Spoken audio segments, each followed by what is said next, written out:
Hello students, I am भगवान साई गोरा और आप जुड़ चुके हैं सेंटेशन ग्रुप के डिजिटल क्लासेज में। तो हम यहाँ पर बात कर रहे हैं प्री फाउंडेशन क्लास 10th की, और उसमें हमारा जो टॉपिक चल रहा है वो नंबर सिस्टम, या फिर हम राजस्थान बोर्ड की बुक के अकॉर्डिंग देखें तो रियल नंबर्स। तो यहाँ पर हमने अभी तक जो पढ़ा है वो रैशनल नंबर्स के बारे में पढ़ा है। आज हम पढ़ने वाले हैं इरेशनल नंबर्स के बारे में।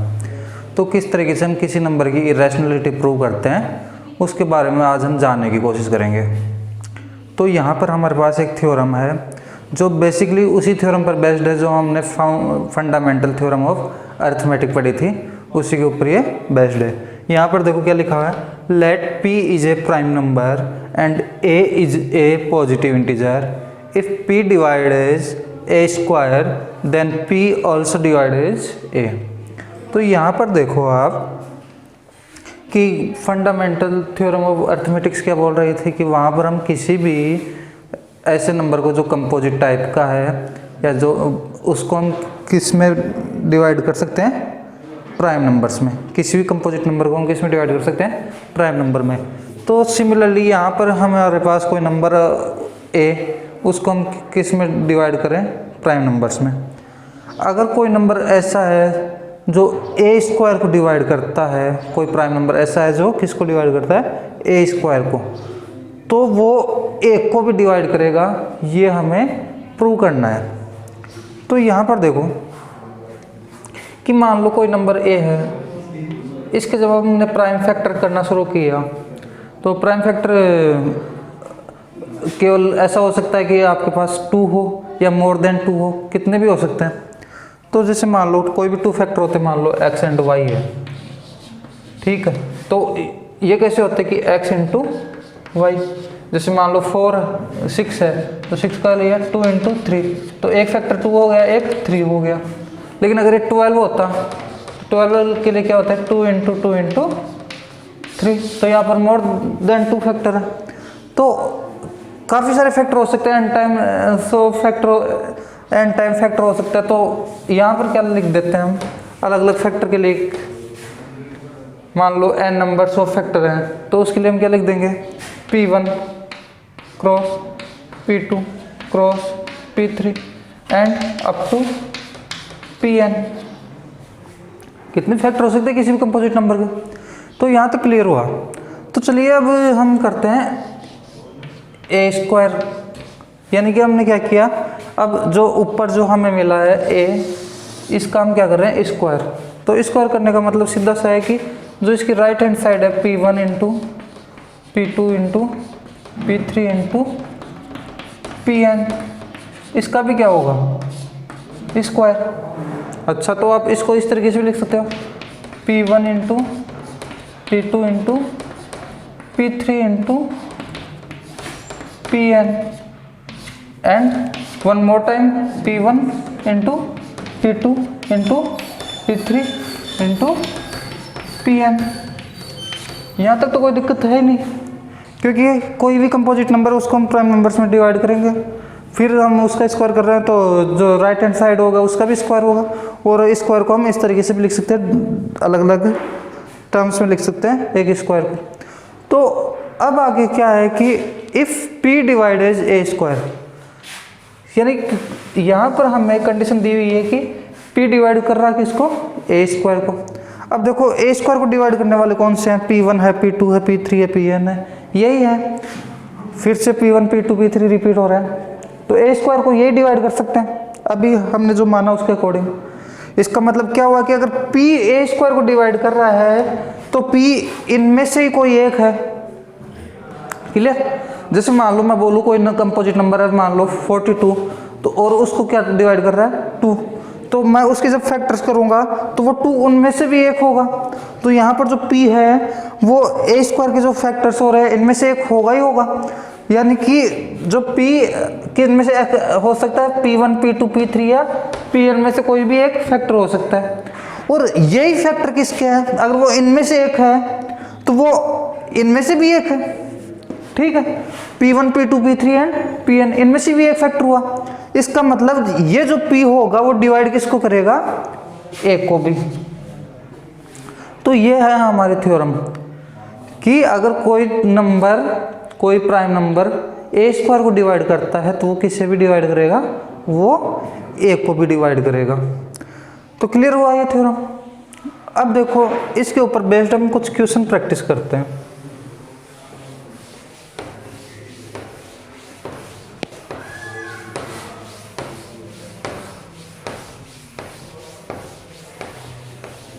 जैसे हमें बताना है prove √2 is an irrational number।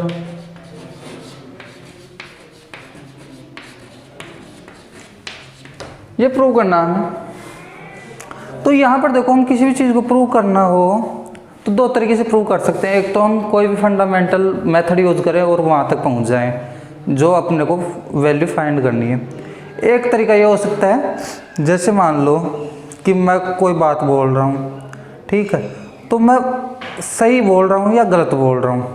तो इसके दो तरीके हो सकते हैं। या तो आप बोल लो कि आप प्रूव कर सको कि हाँ भाई आप इस बात को इस तरीके से गलत बोल रहे हैं, ठीक है। आप जो भी मैं बोल रहा हूँ गलत बात बोल रहा हूँ, आप उसको डायरेक्टली बोल दो कि आप ये लाइन गलत बोल रहे हैं और इसका कारण ये है। दूसरा तरीका ये है कि आप बोल लो कि जो सही बात थी वो ये वाली बात थी, आपने ऐसा नहीं बोला, इसका मतलब आप गलत बोल रहे हैं। क्लियर हुआ। एक तरीके में तो आप क्या बोल रहे हो, आप बाकायदा फैक्ट रख रहे हो और बोल रहे हो कि आप गलत बोल रहे हो। और एक में क्या कर रहे हो आप कि आप सही बात के लिए फैक्ट रख रहे हो और फिर बोल रहे हो कि आप ये वाली बात नहीं बोल रहे सही बात, इसका मतलब आप गलत बोल रहे हो। तो यहाँ पर हम जो दूसरे वाला तरीका है उसको यूज़ करेंगे कि ये इरेशनल नंबर हमें प्रूव करना है। तो हम अगर ये बोले कि नहीं ये रैशनल नंबर है और अगर वो बात बाद में गलत साबित होती है कि रैशनल नंबर होती तो ऐसा होता, इसका मतलब ये रैशनल नंबर नहीं है, ये क्या है, ये रैशनल नंबर। जैसे कि मैं यहाँ पर मान लूँ कि √2 क्या है, एक let √2 is a rational number.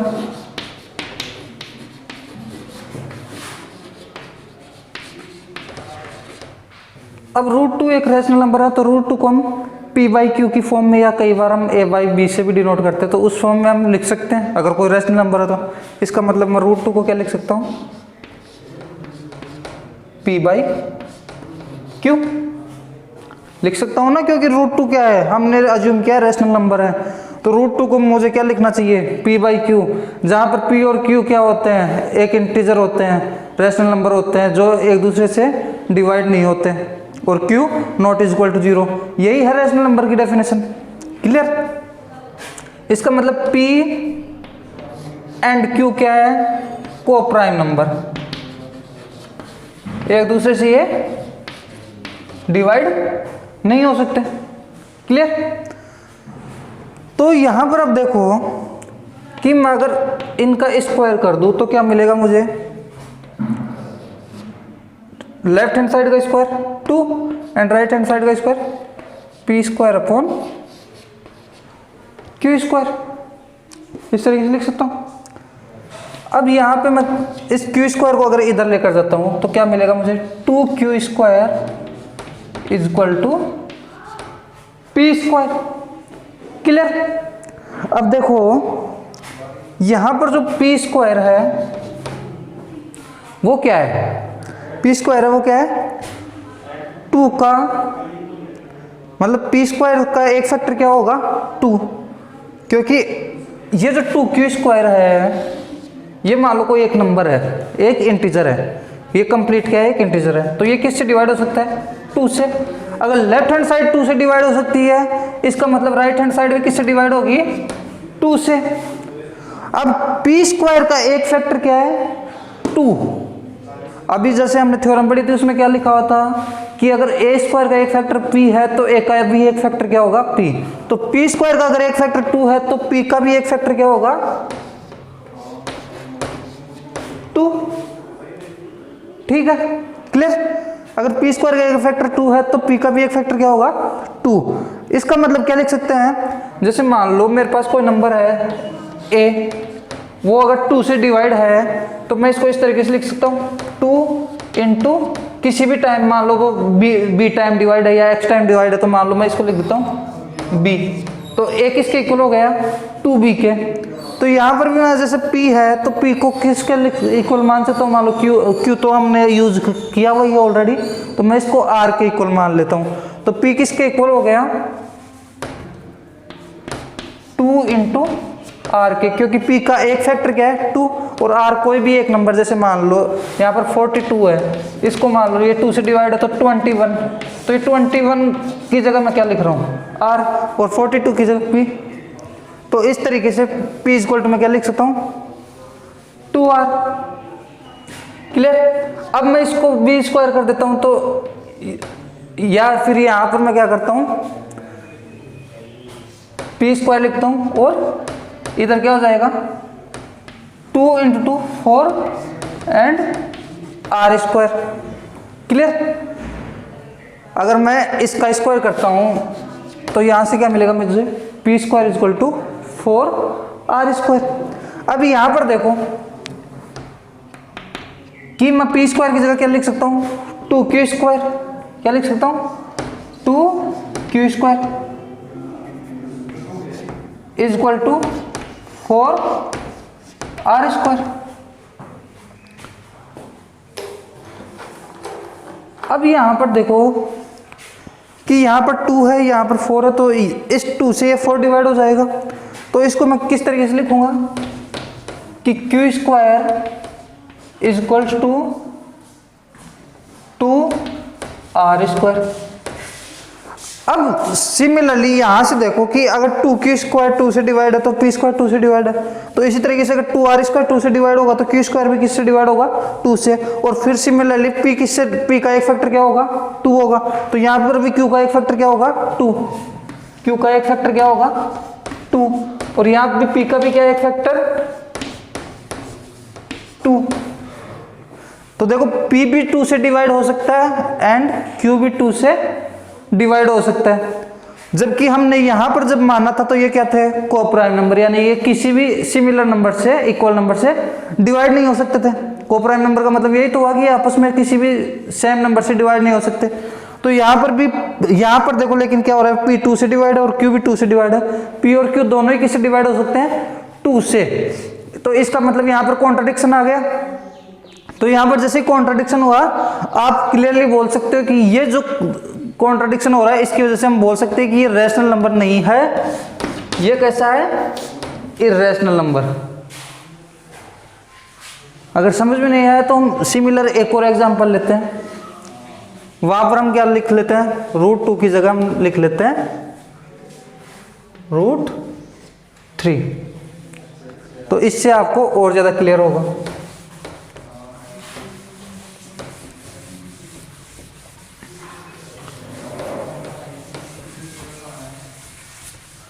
तो यहां पर देखो जब हम √2 की जगह √3 यूज करें तो यहां पर सिमिलर चीजें होंगी कि हम let √3 is a rational number.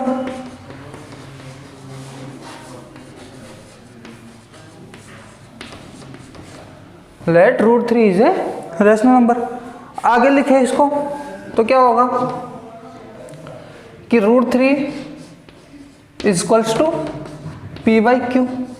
यहाँ तक तो कोई दिक्कत ही नहीं है क्योंकि हम किसी भी रेशनल नंबर को इस फॉर्म में लिख सकते हैं p/q, where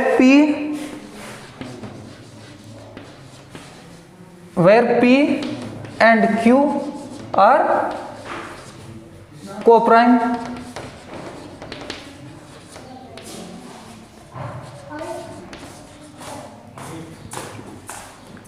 and q not is equals to 0।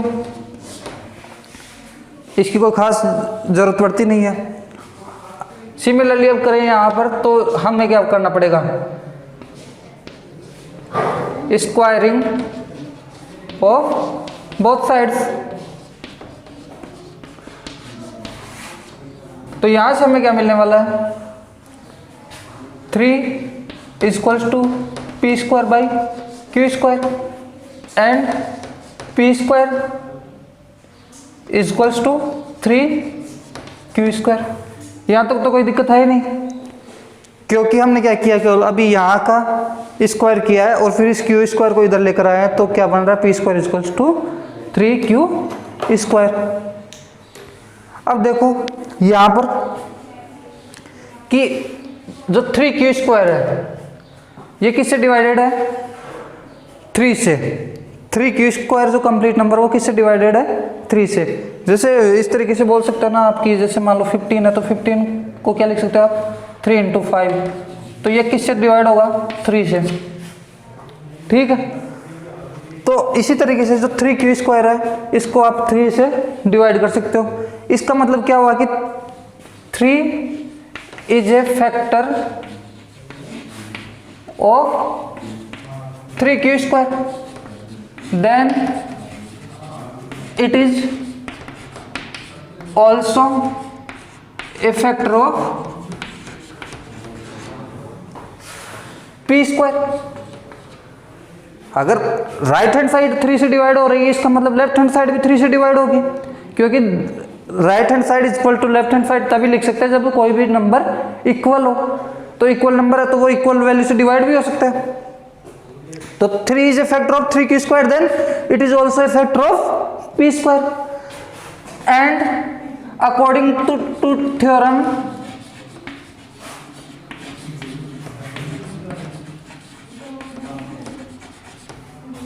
three is also a factor of p। अगर p स्क्वायर का फैक्टर है 3 तो p का भी क्या होगा, एक फैक्टर होगा। इस तरीके से आपको लिखना होता है इसको। अब आगे देखते हैं हम,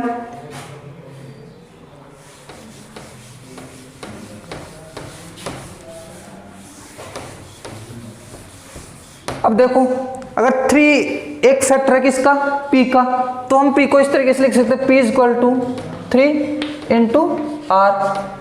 यानी कि 3 को अगर कोई दूसरे नंबर से मल्टीप्लाई करते तो वो किसके इक्वल आना चाहिए, p से, तभी तो ये क्या होगा, 3 p का एक फैक्टर होगा, तभी तो होगा ना जो 3 है वो p का एक फैक्टर, जब हम इसको इस फॉर्म में लिख सकें। तो यहां से देखो हम फिर से क्या करते हैं, squaring both side.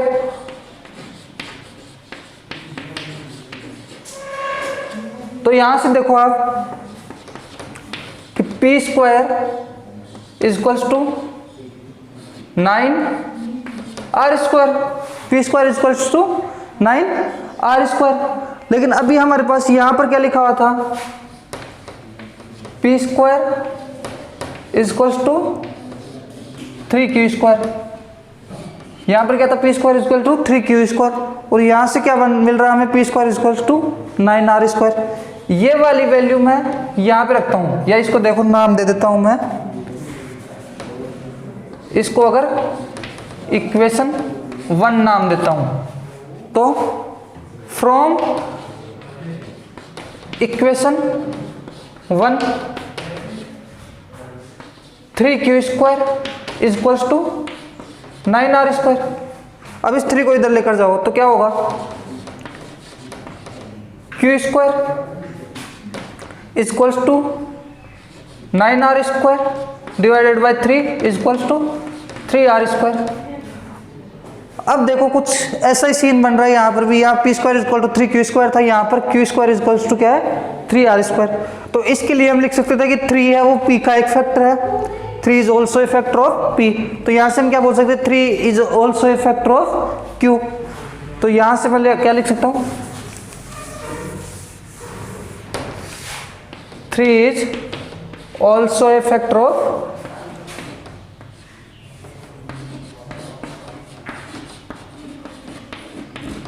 q। That means p is divided by 3 and q is also divided by 3. That means the numbers are not co-prime. That means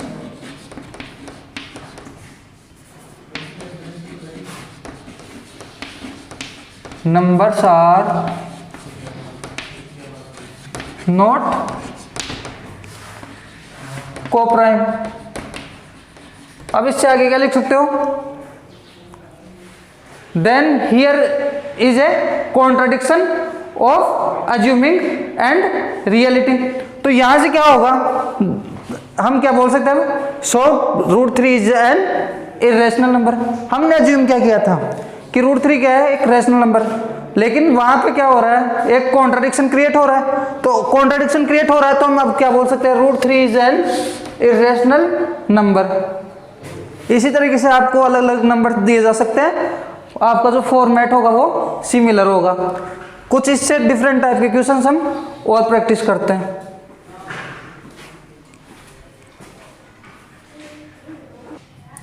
तो यहाँ पर अब हमारे पास जो क्वेश्चन है वो थोड़ा सा अभी तक हम करते आ रहे थे उससे थोड़ा सा डिफरेंट टाइप का क्वेश्चन है। वहाँ पर हम किस तरीके के क्वेश्चंस प्रैक्टिस कर रहे थे, √2, √3 और उसके अलावा आप √5, √7, √6 किसी को भी आप कर सकते हो एक प्रकार से उस मेथड से। अब यहाँ पर हमें प्रूव करना क्या है, 7√5 इज एन इरेशनल नंबर। तो यहाँ पर देखो आप कि इसको हम क्या मान सकते हैं, वही अज्यूमिंग करेंगे हम 7√5 इज ए रेशनल नंबर, यानी कि p/q की फॉर्म में होगा। तो यहाँ से अब क्या कर सकता हूँ मैं, √5 इज इक्वल्स टू p/, इस 7 को मैं इधर ले आता हूँ तो क्या होगा, p/7q। ये क्या है, एक रेशनल नंबर, ये क्या है, एक रेशनल नंबर, कौन सा, p/7q, क्योंकि p हमने क्या माना, p और q क्या माने हमने, इंटीजर्स माने हैं, तो p/7q क्या होगा, एक रेशनल नंबर। लेकिन जैसा हमने पहले क्वेश्चन के √2, √3 वहां से अगर देखा जाए तो √5 क्या है, एक इरेशनल नंबर, √5 क्या है, एक इरेशनल नंबर। और ये वाली इक्वेशन क्या बोल रही है कि √5 क्या है, एक रेशनल नंबर, क्योंकि अगर right hand side rational number है तो लेफ्ट हैंड साइड भी वो रेशनल नंबर होनी चाहिए। लेकिन यहाँ पर तो √5 क्या है, अब जो हमने पहले क्वेश्चन किया √2, √3 उसी के अकॉर्डिंग आप √5 को क्या बोल सकते हो, इरेशनल नंबर। तो √5 अगर इरेशनल नंबर और यहाँ से रेशनल नंबर बोला जा रहा है इसको, तो यहाँ पर हमने जो अज्यूम किया है वो रॉन्ग अज्यूम किया हमने। हमारा जो अजम्पशन है वो कैसा है, रॉन्ग। इसका मतलब क्या हुआ कि जो 7√5 है वो क्या है, एक इरेशनल नंबर। कुछ इसी से सिमिलर क्वेश्चन और देखते हैं, प्रैक्टिस करते हैं यहाँ पर।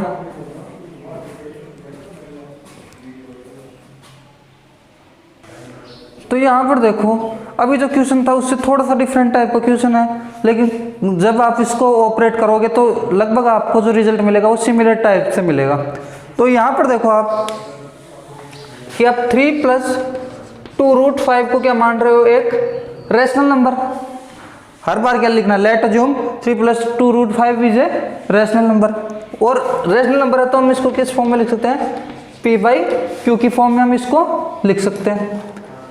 तो अब यहाँ से आगे देखो आप कि जब मैं इसको p/q की फॉर्म में लिख रहा हूँ, इसके बाद मैं क्या कर रहा हूँ, इसको 2√5 को इधर ही रख रहा हूँ और -3 को लेकर जा रहा हूँ इधर, ठीक है, p/q -3। अब इसके बाद मैं क्या कर रहा हूँ, इस 2 को भी लेकर जा रहा हूँ उसी तरफ। तो √5 is equals to p -3 q divided by 2q, क्योंकि यहाँ पर मैं एलसीएम वाला मेथड यूज करके इसको कुछ इस तरीके से सॉल्व करूंगा, जहाँ पर p -3q अपॉन क्या आएगा, q, और 2 को इधर से इधर लाऊंगा तो ये 2 हो जाएगा। इसके बाद मैं क्या कर रहा हूँ, यहाँ पर बोथ साइड क्या कर रहा हूँ, स्क्वायरिंग। या स्क्वायरिंग करने की जरूरत ही नहीं है। यहाँ पर देखो आप क्या है, p -3q अपॉन 2q, ये क्या है, एक रेशनल नंबर, क्या है, एक रेशनल नंबर, ठीक है। तो ये अगर राइट हैंड साइड रेशनल है तो लेफ्ट हैंड साइड भी कैसी होनी चाहिए थी, रैशनल नंबर। लेकिन हमें पहले से पता है कि रूट 5 क्या है, इर्रेशनल नंबर।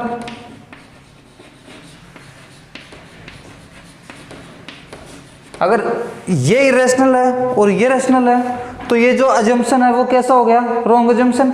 इसका मतलब जो गिवन नंबर है वो कैसा होगा, इरेशनल नंबर। तो इस तरीके से आप कोई भी क्वेश्चन आए, आप यही मेथड आपको फॉलो करते हुए आपको क्या करना है, इसको इरेशनल प्रूव करना है। मैंने पहले ही बताया कि आपके पास दो तरीके होते हैं किसी भी नंबर को प्रूव करने के। एक तो आप जो राइट फैक्ट्स हैं उनके थ्रू उसको राइट या रॉन्ग प्रूव करो, या फिर एक उसके जो अपोजिट फैक्ट्स हैं उनके थ्रू ये बताओ कि ये जो आपने पूछा है यहाँ पर प्रूव करने के लिए पूछा है, तो इसमें जो अपोजिट फैक्ट्स हैं वो ये बोल रहे हैं कि ऐसा नहीं हो सकता, इसका मतलब इसके अपोजिट हो रहा होगा। तो दोनों तरीके से आप किसी भी क्वेश्चन को प्रूव कर सकते हैं। अब हम इसी से सिमिलर एक और क्वेश्चन प्रैक्टिस करते हैं और उसके बाद जो रिमेनिंग क्वेश्चन होंगे वो आप खुद से प्रैक्टिस करेंगे।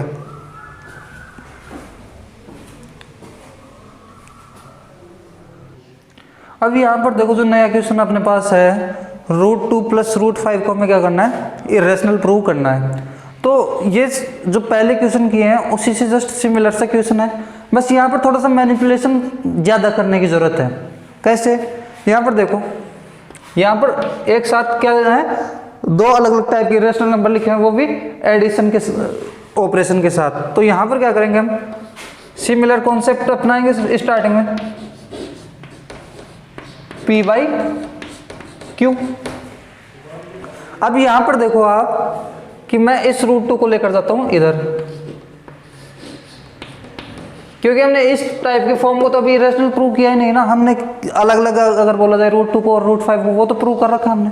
इसको कैसे प्रूव किया जाए, तो इसके लिए हम क्या कर रहे हैं, P/Q एंड माइनस √2। अब यहाँ पर क्या करेंगे, हम बोथ साइड क्या कर देंगे, स्क्वायरिंग। जब स्क्वायरिंग करेंगे तो √5 का जब स्क्वायर करोगे तो क्या मिलेगा, 5 एंड P/Q माइनस √2 का होल स्क्वायर।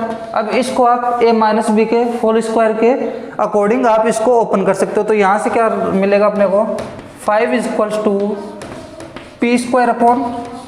P² माइनस, या यहाँ पर पहले इसका स्क्वायर कर लेते तो +2 माइनस, अब 2ab के अकॉर्डिंग ओपन होगा तो 2 × √2 एंड P/Q। इस तरीके से हमने क्या कर लिया, इसको ओपन कर लिया। अब इस वाली टर्म को ले आओ इधर और 5 को ले जाओ उधर, तो यहां से क्या मिलेगा अपने को कि 2√2 P/Q = P² +2 - 5। अब 2 - 5 कितना होगा, -3। और यहाँ से हम इस P/Q को भी उस साइड में लेकर चले जाते हैं।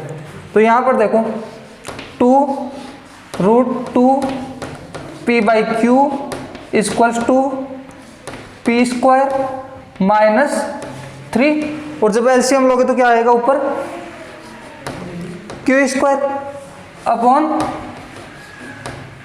यहाँ से मिलेगा Q²। इस तरीके से आप इसको सोल्व कर सकते हो। अब हम क्या कर रहे हैं, P/Q को और 2 को लेकर जा रहे हैं उधर, तो यहाँ से हमें क्या मिलेगा, √2 = P² -3Q² upon Q² into Q/2P। जो यहाँ पर एक Q है, इससे ये स्क्वायर कट जाएगा यहाँ पर, तो जो रिमेनिंग पार्ट रहेगा वो क्या रहेगा, √2 = P² -3Q² अपॉन 2PQ। तो यहाँ पर देखो सभी क्या है, इंटीजर्स। और जब आप इंटीजर्स को इंटीजर्स में किसी भी टाइप का ऑपरेशन यूज करते हो तो उससे आपको जो रिजल्ट मिलता है वो कैसा मिलता है, एक रैशनल नंबर। कैसा मिलेगा, यहाँ से रैशनल नंबर।